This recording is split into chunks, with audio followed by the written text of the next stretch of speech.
My name is Nora Ellison, and I'm 29 years old. Competence doesn't trend, it doesn't go viral, it just hums. My alarms are staggered, so I never miss a pour time. My project spreadsheets color code themselves when I update the numbers. My rent auto drafts. My power never gets shut off. My hard hat is always hanging on the same hook by the door. I'm a construction manager. My job is making sure foundations don't crack and structures don't fall. People only notice competence when it fails. My boyfriend Caleb used to say that's what he loved about me, that I was steady. He said it like it was a compliment and a warning. He's 27 and one of those TikTok people, content creator, influencer, whatever label you use when your job is holding a phone and convincing strangers to care. He started with makeup and skincare stuff, then branched into day in my life and couple content. Somewhere along the way, 200,000 people decided they wanted to see his face every day. I didn't mind at first. I held the ring light. I gave opinions on thumbnails. I sat through boyfriend reacts to my glam videos and let him smear product on my cheeks while I laughed on cue. It was silly, but harmless. At least that's what I told myself. Then it wasn't. It was a Tuesday, just after lunch break. The kind of day where the sun bounces off steel beams and makes everything too bright. I was in my truck, boots on the dash, shoveling the last of a gas station sandwich into my mouth when my phone lit up. 53 unread texts. Dozens of Instagram DMs from people I didn't know. Notifications stacked on top of each other like falling bricks. OMG, congrats! Is it real? Girl, are you okay? I frowned, thumb hovering. I don't post like that. I scrolled through the previews, my chest tightening. Then I saw the word that made my stomach drop. Pregnant. I opened TikTok. Caleb's newest video was already at 800,000 views.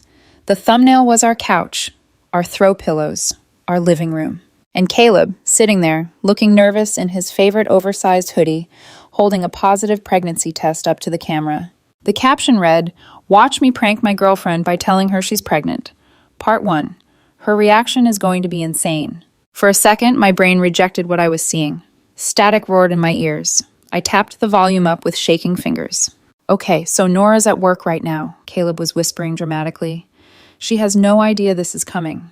We've talked about kids in the future, but not now, so she is gonna freak. I can't wait to show you guys her face when I tell her she's pregnant." He laughed. My vision tunneled. We had talked about kids, future tense, someday, maybe, once we were both ready. I'm on birth control. We're careful. But none of that mattered because this wasn't about actual pregnancy. This was about content. I scrolled through the comments. Thousands of them. Yes, can't wait for part 2. Her reaction better be wild. Pregnancy pranks are kind of messed up, but I'm invested now, LOL. A few people said what I was thinking. This seems cruel. Pregnancy isn't a prank. This is weird. But they were buried under emojis and hype. He filmed this in our apartment without telling me. Took something that should have been private, real or fake, and turned it into a game for strangers. My body. My life. My supposed pregnancy. I felt physically sick. Grant, my foreman, knocked on the truck window and made me jump. "You good, boss?" he mouthed. I managed a nod and held up a finger. I didn't feel good. I felt like the ground had shifted under the sight. I looked back at the video, at Caleb's face, at the test clutched in his hand, at the comment section turning our relationship into a watch party. Then I clicked into the comment box. My hands were steady. My heart was not. From my account, my real name, my real face, I typed, "We're done." I hit post. No joke, no emoji, no softening. For one long, suspended moment, I watched my comment sit there under his video, my profile picture glaring back at me. Then the replies started bursting beneath it like mini explosions. "Wait, is this real? OMG, this is the girlfriend? Plot twisted." I turned my phone off. There was concrete to pour, schedules to keep, a crew waiting on me. I climbed out of the truck, shoved the phone into my back pocket, and pretended my life hadn't just been turned into a circus. All afternoon, I moved like a ghost through the site. I double-checked measurements, signed off on deliveries, approved change orders, and could not tell you a single thing I did. My body worked. My brain hovered somewhere above, replaying Caleb's voiceover.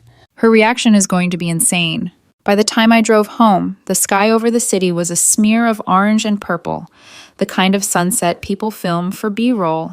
I gripped the steering wheel so hard my knuckles hurt. Our apartment building looked exactly the same. That offended me, somehow. The bricks should have cracked. The windows should have shattered. At the very least, the entryway should have had a sign that read, "Warning, your life is now content." I unlocked the door. Caleb was on the couch, the same couch from the video. His eyes were red, phone clutched in his hand. When he saw me, he sat up like a spring. "Are you serious right now?" he snapped. Not hi, not are you okay, not even can we talk? I dropped my keys on the counter. The sound was too loud in the room. Yes, I said. My voice sounded strange to my own ears. Flat, tired. I'm serious. You broke up with me in a comment, Nora, in front of everyone. You told 200,000 people I was pregnant before you told me anything, I shot back. Seems proportional. It was a prank, he said. Like that settled it. It's content. You know how this works. I stared at him. I know how relationships work, I said quietly, and this isn't one anymore. His jaw clenched. You're overreacting. My followers loved it. It's at like 1 million views already. Did you read all the comments? I pulled my phone back out, thumbed it on. Or just the ones with crying, laughing emojis. I opened the video and scrolled down, shoving the screen in his direction. The comments calling it cruel. The ones about infertility, about miscarriages, about how pregnancy isn't joke material. Women saying they'd leave over something like this. Caleb's face drained of color. I lost 15,000 followers since this morning, he whispered, scrolling. You're going to lose more, I said. But that's not my problem anymore. He flinched like I'd hit him. Baby, please, I didn't think... That's the whole problem, I cut in. You didn't think about me, or what's okay. You thought about views. He stood up, pacing, running a hand through his hair. The algorithm has been trash lately, okay? I needed something big. We needed... Don't you dare say we, I said. Silence flooded the room. The ring light in the corner looked like an interrogation lamp. I'm staying at Owens tonight, I said finally. You've got a week to find somewhere else to live. His head snapped up. You can't just kick me out. The apartment feels like mine too. I live here. The lease feels like it's in my name, I replied. Because it is. I already talked to a lawyer. I'm well within my rights. You called a lawyer? His voice jumped an octave. Over a TikTok video? Over a betrayal, I said. The app is just the stage you picked. I grabbed a duffel from the closet and started throwing clothes into it. Caleb followed me down the hallway, words spilling out of him, apologies, explanations, promises to delete the video, to post a clarification, to make it up to me. At the door, I turned back. Delete the video, Caleb, I said. The prank is over. So are we. Don't drag this out for more content. He stared at me, chest heaving. I can't just delete it. It has over 1 million views. That's your problem, I said, not mine. I opened the door. The hallway outside was quiet, fluorescent lights buzzing softly. For a second, I thought he'd chase me. Instead, my phone buzzed again, a notification from TikTok lighting up the screen. Your comment has 10,284 likes. Of course it did. I slung the duffel over my shoulder and walked away from the life where I was just another prop in Caleb's videos, toward whatever came next. Behind me, the apartment door clicked shut, and for the first time all day, the sound felt like something solid instead of a punchline. The first night away from Caleb, I slept on a lumpy pull-out couch in my friend Owen's spare room with my phone face down on the floor. Didn't matter. It still lit the dark like a police siren, buzzing, chiming, vibrating against the hardwood every few seconds. Call after call, notification after notification. The digital aftershocks of me typing 2 words under his video. We're done. Around 2 a.m, I stopped even pretending to sleep. I lay there staring at the ceiling, listening to the house settle and the hum of the fridge out in Owen's tiny kitchen. The air smelled faintly of old coffee and laundry detergent. My stomach ached, not the sharp pain of regret, but the sour, empty feeling you get when adrenaline finally runs out. A little after 6, sunlight crept around the edges of the blinds. I gave up and reached for my phone. Missed calls, Caleb, 17. Mom, 3. Unknown numbers, too many. Texts stacked in endless gray and blue. I unlocked the screen and made one mistake. I opened TikTok. Caleb's video had crossed 1.6 million views, and he'd posted again. The thumbnail was his face, blotchy and wet. The title in all caps, She Dumped Me Over a Prank. I hit play. His voice was hoarse, the way it gets when he cries too hard. You guys, I don't even know what to say. I just wanted to make something funny, something you'd all enjoy, and my girlfriend... His lip trembled perfectly on cue. She broke up with me. in the comments. A cut to a close-up. I know pregnancy is a sensitive topic. I really didn't think it through. I was wrong. I just wanted to surprise her, and now she won't even talk to me. Screenshots flashed. My comment, highlighted, circled. The words, "We're done," blown up on the screen. Tiny picture of my face in the corner. She's always been so supportive, he went on, held the camera, did couple content with me, believed in my channel. I messed up. I just hope she'll forgive me someday. Please don't send her hate. She's a good person. I'm the one who screwed up. The way he said it, you'd think I'd packed my bags over a bad joke, not a public lie about my body. I turned the volume down and scrolled to the comments. They were eating him alive. Play stupid games, win stupid prizes. That's not a prank, that's emotional manipulation. Imagine using pregnancy for views and then acting surprised when she leaves Team Nora all the way. Every time my name appeared, my chest tightened. I was a character again, whether I wanted to be or not. I flicked over to his profile. His follower count glowed at the top. 184K, it had been just over 200K yesterday. Ouch, I whispered into the quiet room. Nora? Owen's voice floated from the doorway. He was in plaid pajama pants and a t-shirt from a bar he used to bounce at. You want coffee or IV fluids? IV. Both, I said. He stepped in, took one look at my face, and didn't ask more. Coffee first, IV drip later. By the time I got to the site, my phone was a grenade in my pocket. I left it in the locked glove compartment of my truck, like putting a monster in a glass cage. For the first few hours, it kind of worked. There's something grounding about blueprints and rebar, about measurements that either line up or they don't. Steel doesn't care about follower counts. Around 11, my phone buzzed so hard it rattled the truck's console. I ignored it. It buzzed again and again.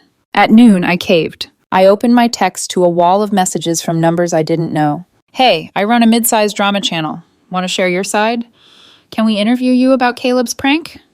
We'd love to have you on our podcast to talk about influencer boundaries. DMs on Instagram from strangers telling me I was their hero, that they wished they had my strength, that I was a queen for dumping him publicly. Compliments that still felt like being devoured. Then I saw it, my landlord's name, near the top of the list. Hey, Nora, just wanted to check in. Caleb called me, saying you kicked him out illegally and he has tenant rights. Can we talk? The sour feeling in my stomach spiked. I dialed his number. He picked up on the second ring. Hi, Nora. Hi, Mark. Sorry, everything okay? He cleared his throat. Yeah. Look, Caleb called me, very upset. Said you changed the locks and threw him out with no notice. For legal reasons, I needed to ask you directly what's going on. I didn't throw him out in the middle of the night, I said, jaw tightening. I gave him a week. I talked to a lawyer too. He's not on the lease. He doesn't pay rent directly. I'm within my rights to ask him to move. Right. That matches what my guy said, Mark replied, letting out a breath I hadn't realized he was holding. You're fine. He's just upset. He tried to say you were creating a hostile living environment or something. Because I didn't want my uterus to be a content arc, I said flatly. Mark made an awkward coughing sound. Anyway, just document everything, okay? Texts, dates, when you told him to leave, when the locks were changed. Just in case he tries to escalate. Already on it, I thought. Thanks, Mark. When I hung up, I opened Caleb's message thread and started scrolling. Our once soft, stupid, what do you want from DoorDash thread had turned into a timeline of someone slowly losing control of a story they thought they owned. His texts over the last 24 hours read like the stages of grief. 12:14 a.m. Baby, please pick up. I'm begging you. I'm so sorry. 12:37 a.m. I'll delete the video. I'll delete all the videos with you in them. Just call me. 1:12 a.m. You're blowing this out of proportion.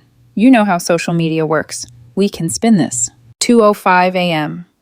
You're ruining my career and you don't even care. Do you even know what you're doing to me? 4:52 a.m. Love conquers all. I know you're just upset right now. You'll calm down and we'll laugh about this someday. I didn't respond to any of it. I took screenshots instead. Timestamps and all. By mid-afternoon, I'd reached a brittle kind of numbness. I was in the site office, reviewing a change order, when the door banged open so hard, the plan rack rattled. A woman in ripped jeans and a leather jacket marched in like she owned the place. Her eyeliner was perfect rage. She didn't have a hard hat. Nora, she snapped, we need to talk. I blinked. You're in a hard hat area, I said automatically. You can't be in here without... Save it. She planted both hands on the table, leaning in. I'm Jenna. I'm Caleb's best friend. Of course. I'd seen her in countless videos, laughing, doing collabs, tagging him in everything. Online, she was quirky and bubbly. In person, she looked like a knife. Then you know this is a construction site, I replied, keeping my voice calm. You can't just walk in here. You need to fix this, she said, eyes blazing. He hasn't slept. He can't eat. He's losing followers and brand deals and everything he's built because you decided to be vindictive. I felt my jaw clench. He's losing those things because he posted that video, I said. He chose to lie about me being pregnant to hundreds of thousands of people. It was a prank, she shot back. People prank their partners online all the time.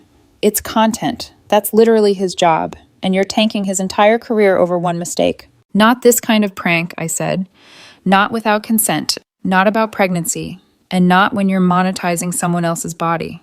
He apologized, she shouted. He cried on camera. What more do you want? Nothing, I said. That's the point. I don't want anything from him. She scoffed, stepping closer. You're selfish trash. He gave you everything, attention, his platform, his audience, and you're throwing it away over your ego. Before I could answer, a shadow filled the doorway. Grant, my foreman, crossed his arms. He's ex-military, built like a cement truck, and has resting, I will escort you out face. Ma'am, he said evenly, this is an active site. You're trespassing and harassing my project manager. You need to leave. Now. This doesn't concern you, Jenna snapped, not even looking at him. It concerns me when someone walks past my safety gate to scream at my boss, Grant replied. Either you walk out on your own, or I call the cops and have you escorted. Her gaze flicked between us, hate burning in her eyes like a blowtorch. You'll regret this, she hissed at me. When he finally exposes who you really are, the internet's going to see you for the heartless, controlling psycho you actually... You have 10 seconds, Grant interrupted calmly. She whirled around and stalked off, muttering under her breath, the door slamming behind her. Grant looked at me. You okay, Ellison? I exhaled. Yeah, just another day at the office, right? He huffed. I've poured concrete in hurricanes that were calmer than that woman. I laughed, too loudly, then pressed my fingers to my eyes until the world steadied. By the time my week's notice ended, I'd arranged for a locksmith, taken photos of every corner of the apartment, and stacked Caleb's life into neat cardboard boxes. The living room, once a maze of ring lights, tripods, pallets, and PR packages, looked like a storage unit. The bedroom was stripped to its bones. No more camera batteries charging, no more towers of branded boxes. Just my furniture and his labeled piles. I texted him that morning. Your things are packed. You can pick them up today between 2-5 p.m. Bring help. You're not coming inside. He replied almost instantly. You're unbelievable. I put my phone down and changed the locks. The locksmith, a guy in his 50s with kind eyes, whistled low when I explained. Influencers, he muttered, shaking his head. Weird times. At 1:55, I heard cars in the lot. I opened the apartment door, but stood in the doorway, body a human barricade. Caleb was there, in a hoodie and cap pulled low. Behind him, his mom, purse clutched like a weapon, Jenna, arms crossed, and a tall guy in designer sneakers I recognized from Caleb's stories as his manager, Brent. The cavalry. Caleb's mom started in immediately. This is ridiculous, Nora, throwing him out like garbage after everything he's done for you. He's not on the lease, I replied. I gave him a week's notice. It's more than I had to do. He's been paying half the bills, she said. That gives him rights. Contributing to groceries and utilities isn't the same as being on the lease, I said. I confirmed with my landlord and my lawyer. The tall guy stepped forward, flashing a PR smile. Nora, I'm Brent. I manage Caleb's brand partnerships. I'm sure there's a way we can resolve this amicably that works for everyone's optics. I don't care about optics, I cut in. I care about not having my breakup turned into more content. The boxes are here. You can take them. No one's coming inside. Jenna pushed to the front. I left my good camera inside, Caleb said quickly, seizing on the opening. My expensive one. I need to grab it. Just give me 5 minutes. We can talk. It's packed, I said. Third box from the top. Electronics. I took photos of everything as I packed it. I have to check, he insisted. Make sure you didn't break anything. What you want, I said quietly, is to walk back into this apartment with your entourage and your manager so you can film a moving out video and cry for your audience. His face flushed. Caught, his mom scoffed. Paranoid much? Brent's eyes flicked to the boxes. Look, from a narrative standpoint... From a legal standpoint, I interrupted, my patience snapping. I have done everything by the book. From a personal standpoint, I am done being turned into a storyline. Take the boxes or don't. but this conversation ends at the threshold. For a long moment, no one moved. Then Caleb looked down, shoulders sagging, and grabbed the top box. One by one, they started carrying his things out. Makeup, lighting equipment, clothes, props. It took 3 trips to load everything into his mom's SUV. The whole time, his mother muttered about what a terrible person I was. Jenna shot daggers at me every time she passed. Brent kept whispering to Caleb about salvaging this and controlling the narrative. On the last trip, Caleb lingered in the doorway, box in his arms. "Can we please just talk?" he said, eyes shining. 5 minutes, alone. You owe me that much. I felt something twist in my chest. 3 years together. Countless shared jokes, holidays, lazy Sundays. But also, my life dissected in captions. Jokes made out of my reactions. My body turned into bait for engagement. "I don't owe you anything," I said softly. "You got your things. You got your platform. We're done." "This place feels like mine too," he whispered. "It did," I answered. "Now it doesn't. That's how moving out works." His eyes filled. For once, I couldn't tell if the tears were for the camera or for me. Maybe he couldn't either. "I made one mistake," he choked. "One. Why are you being so cruel?" "You didn't make a mistake," I said. "You made a choice. You chose views over my consent, over our relationship. This," I gestured between us, "is just the consequence you never thought you'd actually have to face." Brent put a hand on his shoulder. "Come on, man. We'll figure out the spin later." They left. I watched them cross the parking lot with the last box. Jenna glanced back once, her glare promising war. Caleb didn't look back at all. When the SUV pulled away, I closed the door and locked it. The apartment was almost eerily quiet. No artificial ring light glow, no equipment humming, no, "Babe, can you hold this for a sec?" drifting in from the living room. Just the faint buzz of the fridge and the distant sounds of traffic. Owen was waiting on the couch with 2 beers, like some kind of emotional support roommate. "You good?" he asked. I looked around at the stripped-down space that finally felt like mine again. "Not yet," I said, "but I'm closer than I was yesterday." I sat down, took the beer, and let the silence settle around us like something sacred. Somewhere out there, my ex-boyfriend was probably already planning his next video. I wasn't going to watch it.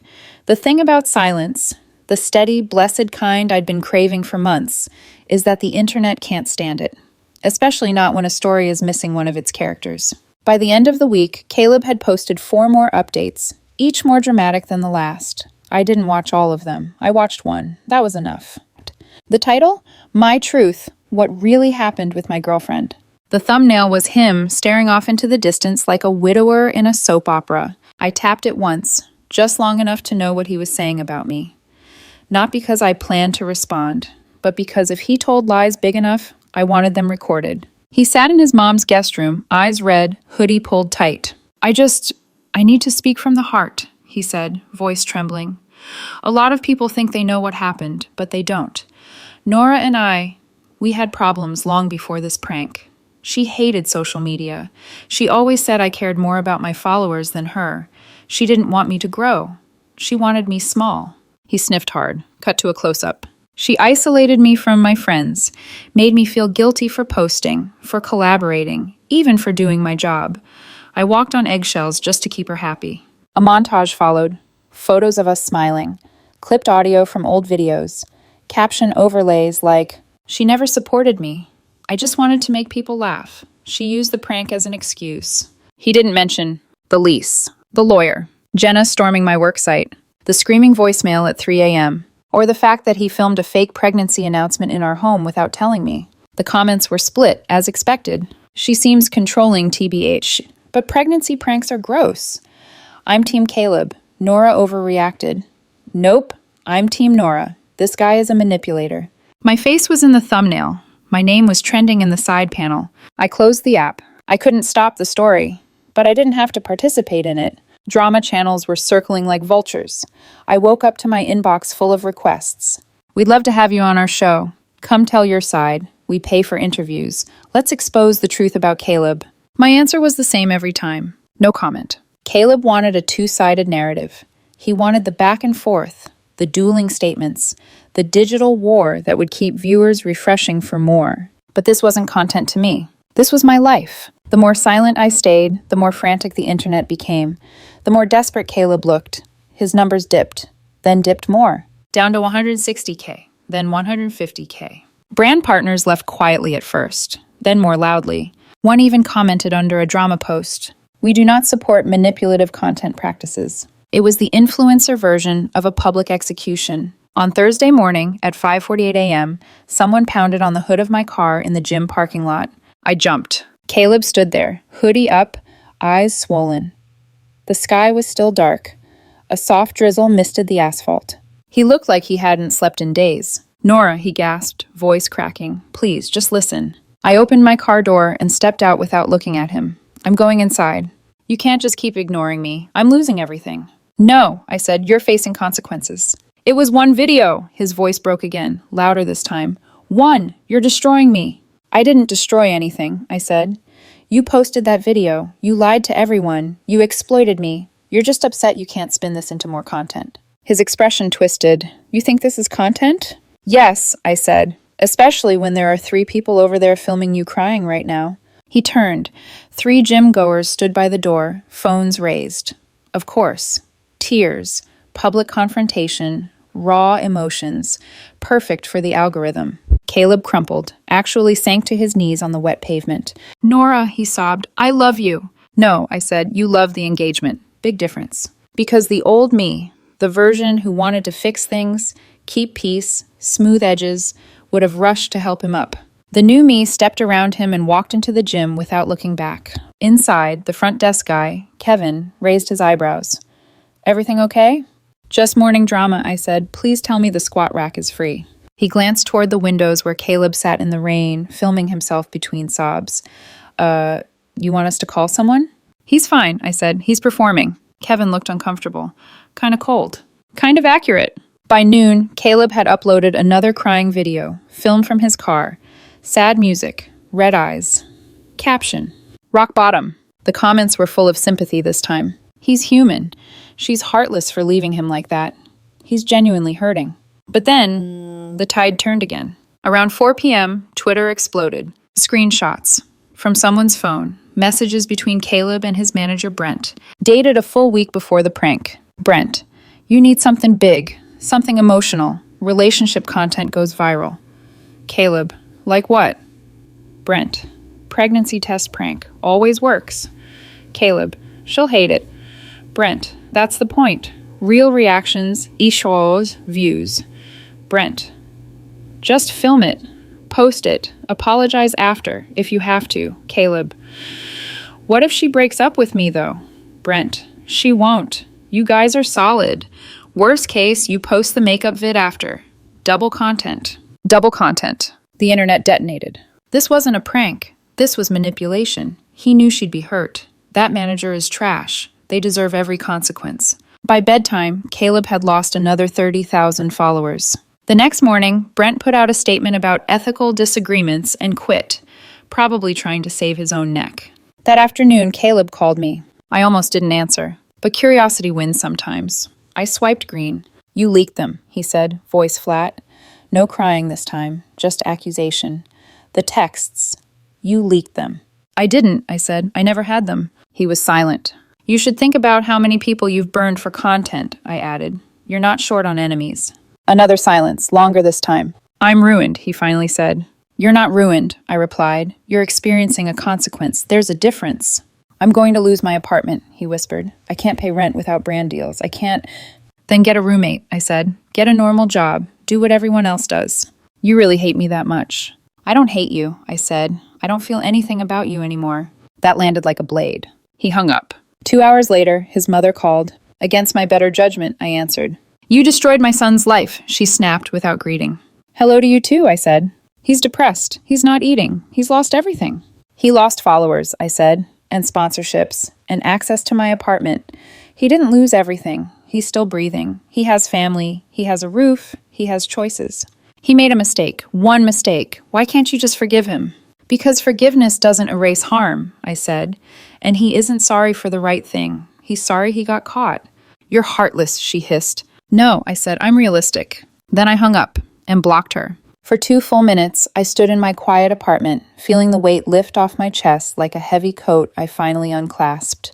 Whatever Caleb's story was now, online or offline, it wasn't mine anymore. There's a strange kind of peace that settles in after chaos, like when a storm finally burns itself out and leaves a heavy, unmoving quiet behind. For the first time in a long time, the silence in my apartment didn't feel threatening. It felt earned. I didn't realize how tightly I'd been holding myself, my patience, my boundaries, my privacy, until Caleb was no longer in my space. I hadn't noticed how I tiptoed around ring lights and tripods, how I'd learned to listen for the subtle click of a camera lens being adjusted, how I'd subconsciously angled my body away from windows and phone screens. Now the apartment was just an apartment. No staged backdrops, no PR boxes stacked to the ceiling, no constant hum of batteries charging, no, "Babe, can we film this real quick?" drifting casually from the living room. Something. Just air, quiet, space that belonged to me again. The first sign that the online wildfire was dying came when gym management pulled me aside. Kevin, the front desk guy, looked apologetic. "Nora, can we talk for a sec?" I braced myself. If this is about me refusing to spot someone, I swear he was doing quarter squats. Kevin shook his head. "It's about Caleb." I exhaled. "Of course it is." The manager reviewed the parking lot cameras, he continued, tapping nervously on the counter. "They saw him waiting out there for you on multiple mornings." Multiple. Like 6 times. He winced. Also, he blocked the fire lane once and set up his phone on the hood of someone's car to record himself crying. "Fantastic," I muttered. "So," Kevin cleared his throat, "he's banned, temporarily or permanently. Depends on whether he stops showing up." I blinked. "You're banning him?" He nodded. "You pay your membership, you follow the rules, and you don't film strangers or stalk members in the parking lot. That's kind of baseline." A laugh escaped me, sharp, incredulous, relieved. "Thank you." "You good?" Kevin asked, more softly now. "Getting there," I said. For the first time since the breakup, I meant it. Caleb's follower count stabilized around 95,000, a steep drop from 200K, but still larger than most accounts. Except now, every video he posted, even innocuous ones, was flooded with comments referencing the prank. "You deserve the breakup." "Pregnancy pranks aren't funny." "Still waiting for your apology to Nora." "Wow. Still filming after what you did?" "Your career didn't get ruined. You did." He tried to pivot to healing content. Meditation, self-reflection, soft vlogs. But the comments didn't let him forget. The internet doesn't move on just because you want it to. Brands continued issuing public statements. His old manager, Brent, tried to resuscitate his reputation with vague posts about integrity in digital spaces, but no one cared. And the My Truth video? Still up, still brutal in the comments, still dissected by strangers like a frog pinned to a tray. Caleb clung to it, I think, because it still got views. Because it was the last remnant of a life where he controlled the narrative. But my life was finally starting to feel like mine again. And with the quiet came something I didn't expect, room for someone new. It started with a meeting at the job site, a presentation from a partner firm's architect. He wore tortoiseshell glasses, had annoyingly calm energy, and despite being surrounded by concrete dust and shouting foremen, he somehow looked like he belonged in a minimalist magazine spread. His name was Miles Gardner. I'd seen him before, but always in passing.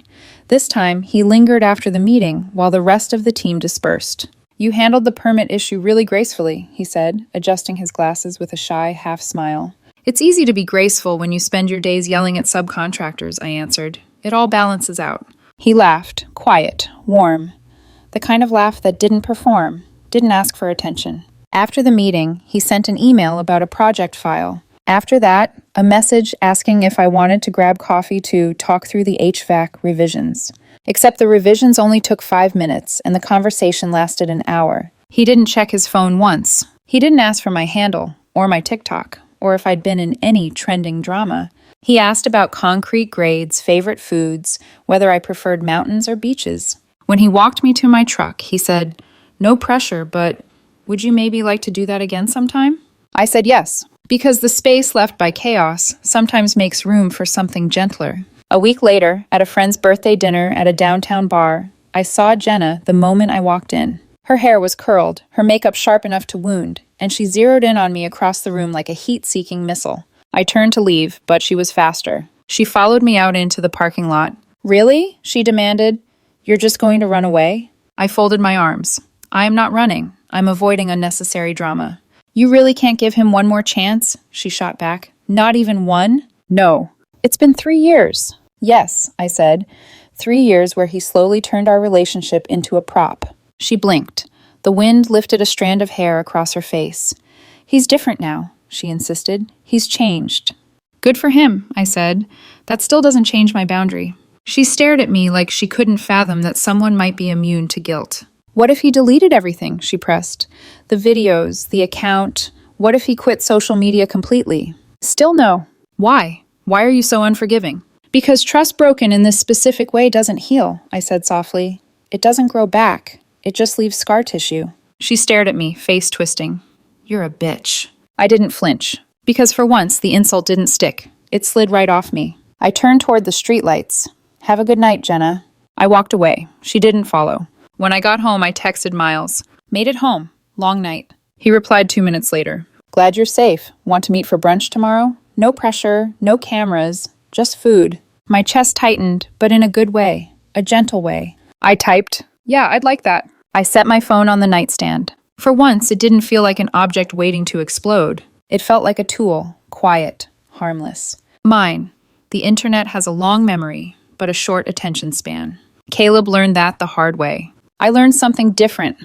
Some storms end not with a bang, but with a slow, steady quiet that feels like waking up from a long nightmare. A month after everything blew up, I found the prank video again. Not because I went looking for it. God, no. It found me when someone tagged me in a random comment thread. I hovered for a moment before tapping, curiosity tugging at me like a loose thread. There it was. Still up, same couch, same positive pregnancy test, same caption. Watch me prank my girlfriend by telling her she's pregnant. It had millions of views now, but for all the wrong reasons. The comments were a cemetery of reminders. You lost her over this. Hope it was worth it. This didn't age well. Still up? Man, delete this. It's embarrassing. She deserved better. This video is why he fell off.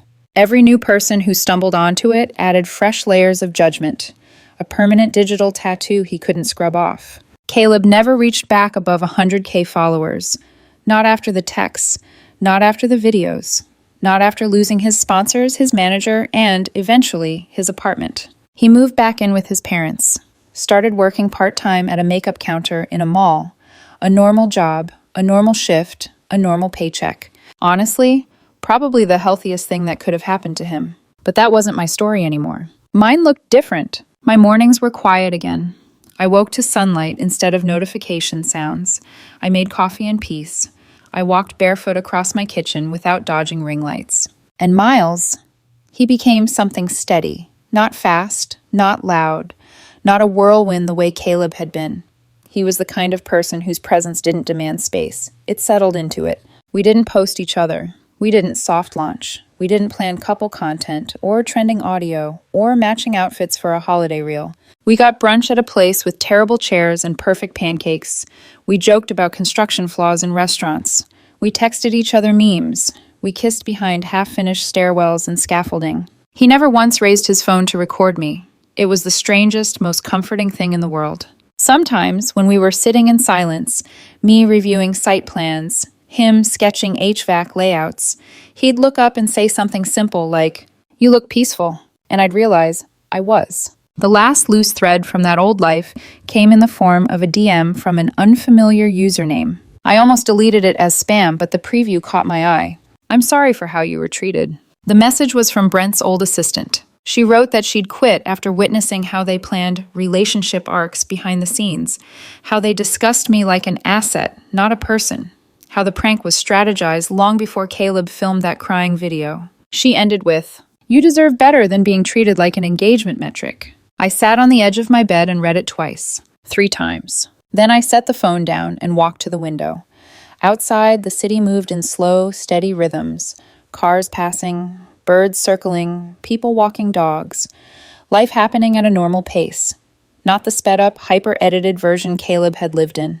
In that moment, I realized something I hadn't been able to articulate. I didn't regret ending things publicly. Not because I wanted the drama, not because I wanted revenge. Because if I had ended it privately, quietly, politely, Caleb would have controlled the narrative. He would have weaponized silence. He would have told the story alone. And I would have become the villain in his scripted arc.